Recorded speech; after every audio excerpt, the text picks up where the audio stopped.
everyone, so today I am going to be repotting my tomato plant into this big pot I've got here behind me.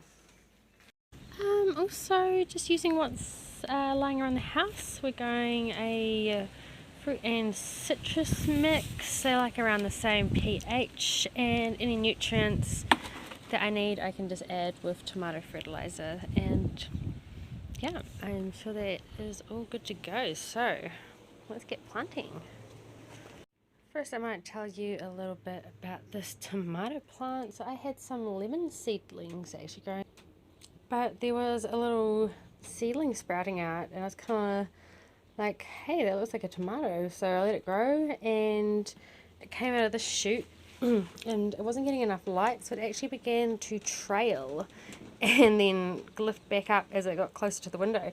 So that is the original stem that comes up where it trails down, where I've actually buried it here, because all of the little hairs on tomato plants turn into roots when they are in the soil. So that is the main stem there. I've let a sucker grow and continue because he's going to have his own root system. And these little guys are probably other suckers which have just sprouted out of the ground. So I'm just going to actually plant it all, see what it is. This is completely self-sown tomato. I have no idea what it is, where it came from. This is very exciting. I've been pulling off these suckers from these shoots, and I've also taken off the first lot of flowers. That was a bit of a hard decision because it was kind of like, if I left them on, the sooner I'm going to see what sort of tomato I'm going to likely have. And nope, I decided chop those off, let it pump out some more growth as you would normally, and you know, either way it's going to grow. I'm going to find out what it is, so why rush it when we can grow this plant properly. I'm going to prep the tomato for planting because, as I mentioned, these hairs are all going to turn into roots when they hit the soil. What a lot of people do is they'll plant their tomatoes into trenches, and then as it grows up, then you can, like, you know, push in the dirt around it, and that's going to give you more stem under the ground, creating a bigger root system, which is really cool. So we're going to plant a lot of this down. So I'm going to remove these lower leaves. I've got my clean scissors. I don't sterilize things. Nature's not sterile, but I do keep them clean. Alrighty, so I'm doing this inside because it is quite a windy day, and this is a bit of a fragile plant, so we're all safety first, of course. I thought I'd show you. I've started with just a really thin layer of bark in here just to stop soil coming out the holes at the bottom there pretty much. So I popped a little bit of my soil mix into the bottom there, and now I am measuring where I want the plant to be sitting.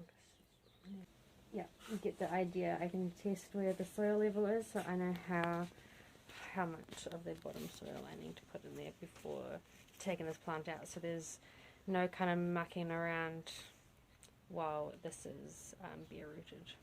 Alright, and there she goes. So we have the main stem here.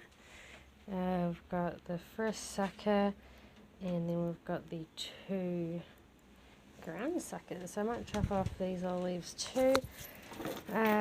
Leaves low to the ground, you know, close to moisture, getting where it's susceptible.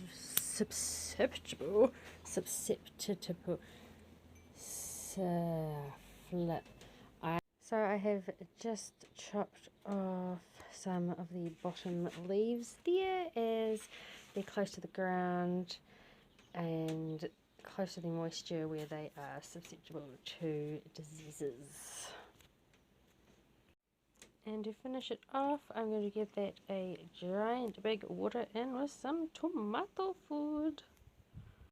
So we are all done and dusted. I've done one final prune where I have taken off all the branches that were facing inward to create more airflow within the inside of my crazy bush. He's on a stake for now. Might eventually build some type of trellis, but yeah, there we go.